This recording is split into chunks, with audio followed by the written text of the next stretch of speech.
E aí, pessoal, beleza? Professora Juliana. E no vídeo de hoje eu separei 10 nomes científicos que eu acho muito legais, muito bizarros, muito bonitos, muito chiques, né? Para vocês conhecerem um pouquinho a respeito desses organismos. Bom, quando a gente trabalha com ciência, nós temos nomes científicos para determinadas espécies, determinados tipos de bichos, de plantas, de seres vivos no geral, fungos e tudo mais. E por que a gente usa o nome científico? Porque o nome científico é uma forma de eu conhecer aquele animal, aquela planta, aquele organismo que eu estou me referindo no mundo todo. Você pode perceber, por exemplo, que aqui no Brasil a gente tem algumas variações, como o caso da mandioca, que em alguns lugares é conhecida como macaxeira ou aipim.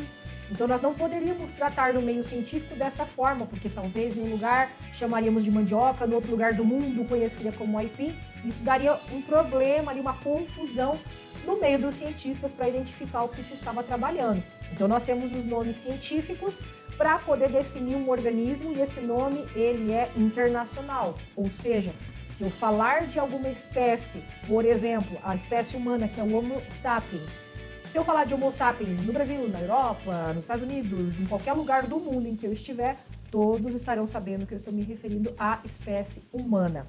Então é por isso que nós temos nomes científicos e eles são escritos em latim ou latinizados, porque o latim é uma língua morta, então ela não vai ter mais chances de sofrer algum tipo de modificação. Então esses nomes também não vão se modificar. Certo? Então vamos lá, chega de conversa, chega de explicação. Trouxe alguns nomes científicos que eu acho muito legais para que você conheça um pouquinho a respeito desses organismos. O número 10 que eu trouxe aqui agora para vocês é o nome científico Óplias malabaricus. Olha que nome chique, né? Parece uma coisa de circo, malabarismo e tudo mais. Mas quem que é o Óplias malabaricus, pessoal? Óplias malabaricus é o nome científico da traíra, um peixe. Vou colocar uma foto aí, não sei se você já viu uma traíra alguma vez. Ela é um peixe carnívoro, tem esses dentes cortantes.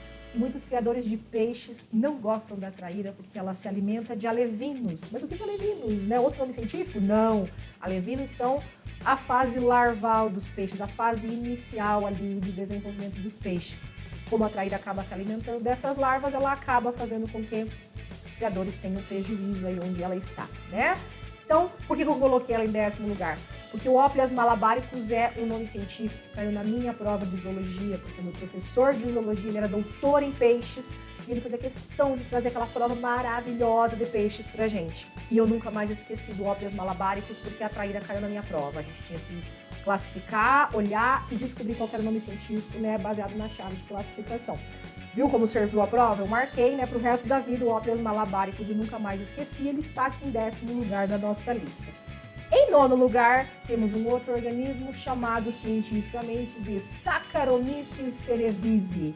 Você já ouviu falar desse nomão que é para um organismo microscópico? Quem que é o Saccharomyces? O Saccharomyces nada mais é do que o fungo. É um fungo que a gente usa para fazer o fermento do pão.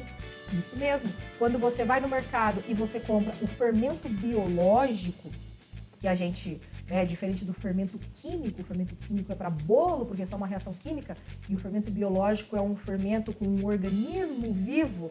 Então a gente está falando do Saccharomyces. O Saccharomyces, então, é um fungo unicelular e microscópico. E ele é utilizado, então, para que haja a fermentação da massa do pão, né, para que o pão consiga crescer. Ele é muito importante na indústria alimentícia porque ele está relacionado a esse processo de fermentação que nos permite, né, criar, diversificar aí, né, em vários alimentos. E a reação de fermentação dele é uma reação de fermentação alcoólica, mas a gente não fica bêbado quando come pão, porque na hora do assar o pão a alta temperatura ali a qual o pão é submetido, faz com que esse álcool evapore. O que fica, na verdade, são as bolhas de gás carbônico que esse fungo produz durante a fermentação e que deixam o pão leve e macio. Um nomão desse para um organismo tão pequenininho, certo? Em 8º lugar, quem nós trouxemos aqui em 8º lugar? Um organismo extremamente importante para a ciência, para a biologia e para os seres vivos em si, principalmente para os seres humanos.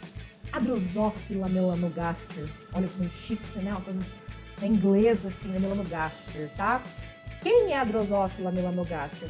É a mosquinha das frutas. Sim, você já viu quando você deixa uma banana ou uma maçã apodrecer na bancada, né? Quando você compra e não come aquela fruta, ela apodrece por ação dos hormônios, do gás etileno, né? A biologia aí.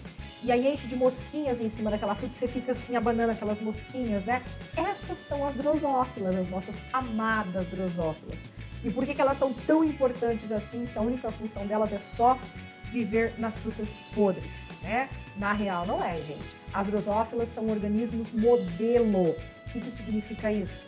Não, elas não desfilam em Paris, né, na Fashion Week.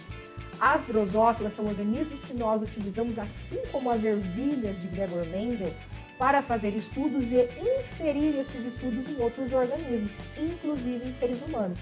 Então, nós temos estudos genéticos na Drosophila melanogaster, que é um organismo de fácil criação, de fácil cultivo, de fácil manuseio, de fácil visualização de cromossomos e que a gente consegue pegar essas informações e passar para os seres humanos. Conseguimos fazer estudos correlacionando as drosófilas lindas com nós, seres humanos, para poder fazer um estudo aí, né, inicial e para poder prosseguir com estudos mais acurados sem ter que trabalhar, né, com sacrifício, ou com fetos ou com embriões de seres humanos. Por isso ela é considerada um organismo modelo e está aqui no 8º lugar por esse nome lindo que ela possui. Em 7º lugar, não tão longe da drosófila, temos um outro organismo modelo que é chamado de Caenorhabditis elegans. Olha, o próprio nome tem elegante, né? Elegans, né? Caenorhabditis elegans. E quem que é o Caenorhabditis? Nada mais, nada menos do que um verme. Vou colocar a fotinha dele aí também para vocês verem quem é esse bonitão. E através dos estudos feitos no Caenorhabditis, que é esse verminho aí, a gente já chegou a várias conclusões e a várias, vamos dizer assim, estudos preliminares, né, com relação aos seres humanos e a vários outros indícios, vestígios de evolução, tá? Então, esse é um verme que guarda muitas informações aí acerca, né, das espécies e do desenvolvimento dos seres vivos ao longo do tempo. Da mesma forma que a drosófila, ele é um verme de fácil estudo, né? De fácil, vamos dizer assim, criação e tudo mais, fácil análise. Por isso, ele também é considerado um organismo modelo. Em 6º lugar, nós temos aqui a Tradescância pálida púrpura. Por que eu trouxe esse nome aqui? Porque é um nome que a gente estuda bastante na faculdade, a Tradescância, né? É uma planta muito bonitinha, aí a foto para vocês, você já deve ter visto aí em jardins e tal. É uma planta objeto de estudo também, não é um organismo modelo, mas a gente usa bastante ela para estudos, estudos vegetais, estudos de células vegetais, e por esse nome lindo, né? Ela é Tradescância pálida e púrpura ao mesmo tempo, né? A espécie dela aí que leva a subespécie para que ela seja assim roxinha, desse jeito bonitinha, né? E como é um nome que eu ouvi muito na faculdade, ele também me marcou, né? A Tradescância, eu ficava com esse nome na cabeça, né?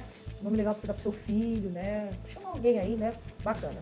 Eu espero que você tenha gostado desse vídeo, eu espero que você tenha conhecido o nome de algumas espécies que você jamais imaginava que tinham esses nomes e que eu acho super bizarros, super legais, super engraçados, né? Aprender um pouquinho sobre cada um deles. Então curta, comente, compartilhe. Se você conhece nomes científicos também, coloca aqui embaixo do vídeo qual nome científico que você acha assim fenomenal para a gente poder dar um pouco de risada aqui também e aprender um pouco mais sobre esses outros organismos. Porque você já sabe, né? Biologia não é só para você ficar decorando nomes científicos e tirar 10 no Enem, 10 no vestibular, gabaritar sua prova de ciência da natureza, não só. Biologia é para sua vida.